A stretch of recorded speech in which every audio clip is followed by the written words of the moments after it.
Booktube time, here we go, it's Booktube time. Okay, so this obviously is going to be my first time doing Booktubeathon. I don't know why I almost just said Booktube, but it's definitely the first year that I'm doing or participating in the Booktubeathon, and it is hosted by Ariel Bassett. I am actually really excited to try this out and to participate. I just did my TBR and I'm a little overwhelmed already because next week I have a huge project, well, paper due for my word study course, but it's gonna work out. I'm gonna do my best, and if it doesn't work out, then oh well, at least I'm trying, right? That's all that matters, I think, I hope.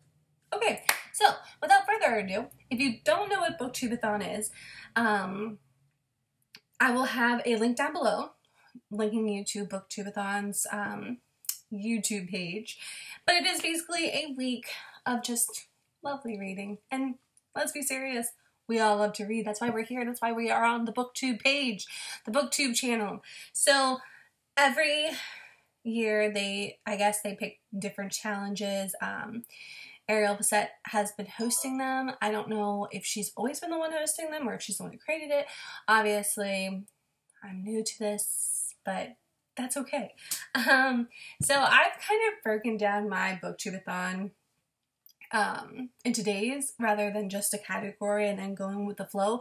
Because if I just go with the flow, then if I'm being serious, I'm not gonna do it, but shh, don't say anything.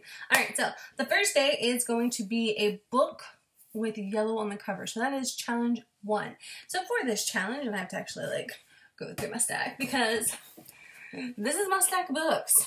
And as you can see, I already started one, but I've had that one started for forever, so hopefully it's not gonna matter, and that's a pretty hefty one anyway. But unfortunately, there's only 2 of them that are actually smaller, and it's these 2. But, okay, we'll get to that. I'm getting way ahead of myself. So the first one for day 1 is going to be Luckiest Girl Alive by Jessica Knoll. And I've already talked about this one during one of my book hauls, but basically it is about a teenager who is going through humiliation and she has to reinvent herself, and she's kind of buried something in her past. So it sounds really interesting, and I'm curious to see what will happen in this. I honestly don't know too much about it, and I haven't heard too much about it, except for it's a good book. So, and that was my dog. I don't know why she's growling. So this will be my first one. This one is, I should have just looked into this first. This one is 338 pages. I haven't started this one yet. This will be on Monday, the first day of Booktubeathon, which is July 18th. Really should have just, not done it, because next week is the last week of this class, and okay, whatever, nobody cares. Alright, so day 2 is read a book only after sunset. So for this one, I obviously picked a shorter one, because after sunset here is at about 8 something, or maybe even a little later.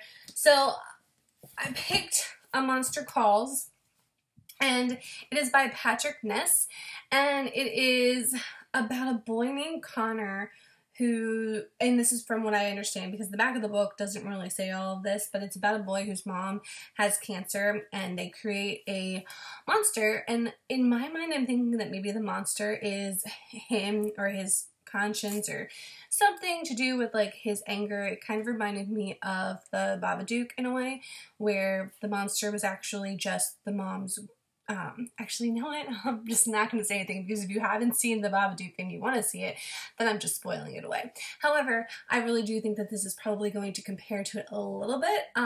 It did win the Carnegie Medal for Literature and the Kate Greenway Medal for Illustration. And the illustration is by Saban Dowd. I think I'm saying that right.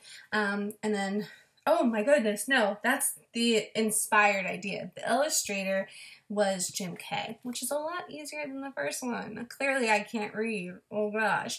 But this one is going to be a quick read, and it does have, and I know a lot of booktubers have said this already, but it has a lot of obviously. It has a lot of cool illustrations mixed throughout it. It is a children's book, so hopefully it's geared for children. But this one has 205 pages. So I'll either be able to read this in one night or at least 2 nights of reading it. Alright, so the next one, day 3, is read a book you discovered through Booktube.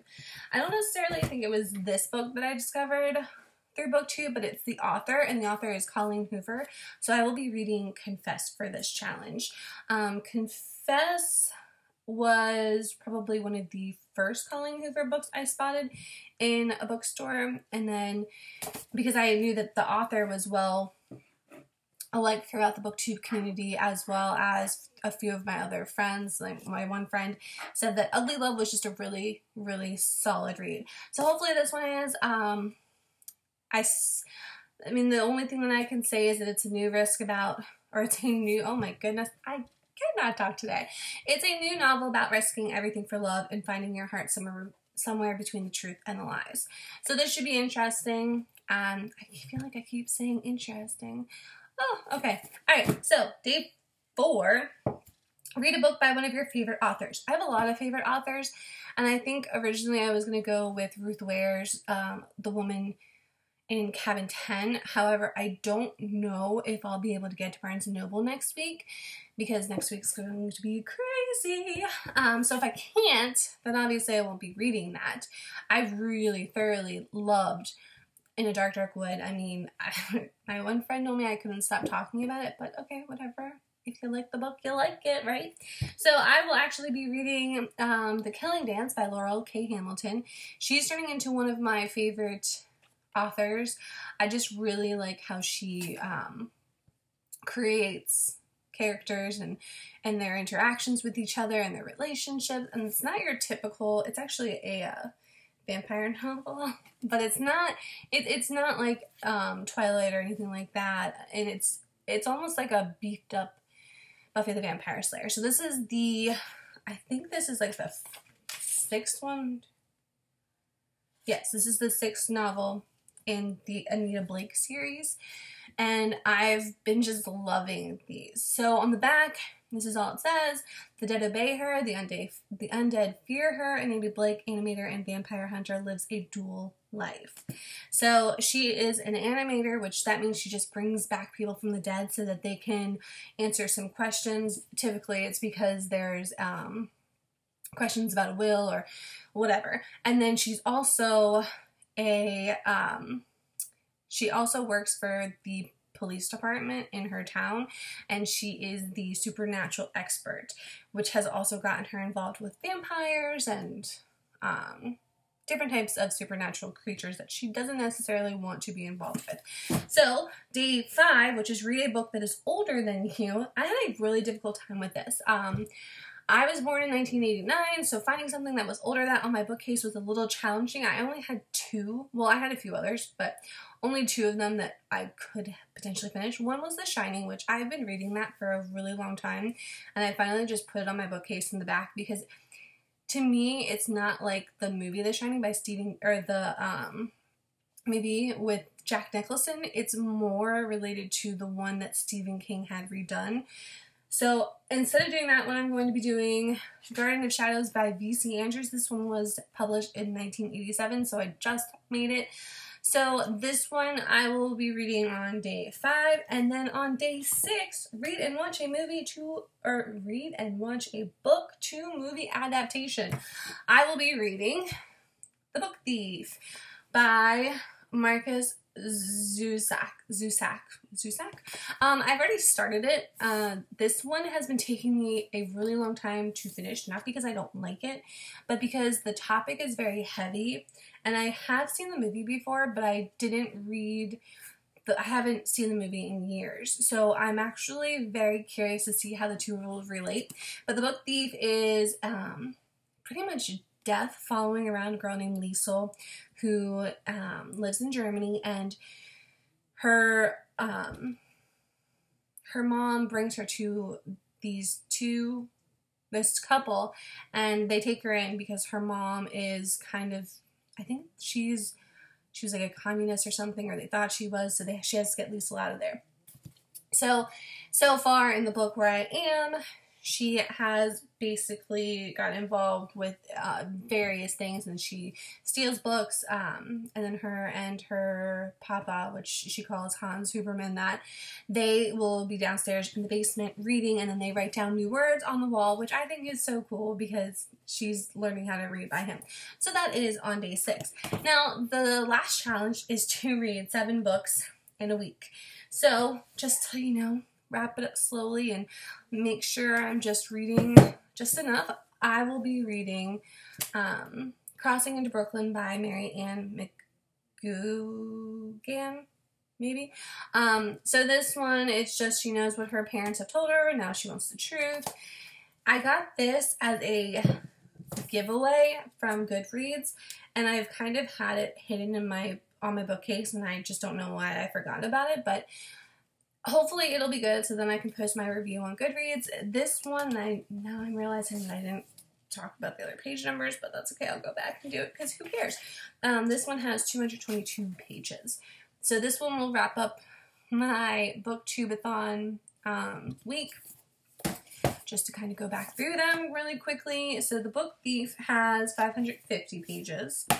V.C. Andrews' Garden of Shadows has, oh my goodness, 376 pages. The Killing Dance has 387 pages. And then Confess, I think that was the last one that I didn't go through.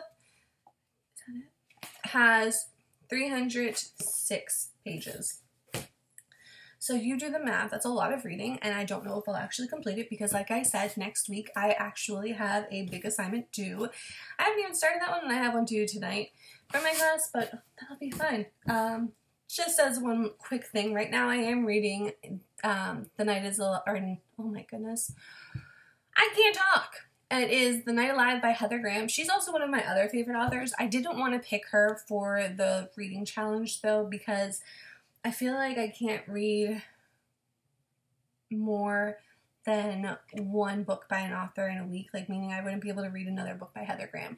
I'll probably finish this one by either tonight or tomorrow. Hopefully, I'm a good chunk in there. I just started it this morning. But this is basically about a girl named Abigail, or a woman rather, named Abigail, and she has just graduated from the academy to become an FBI agent, and her grandfather, probably be my phone, but her grandfather dies, and now she has to figure out like what happened with him, and that's the end. Okay, bye.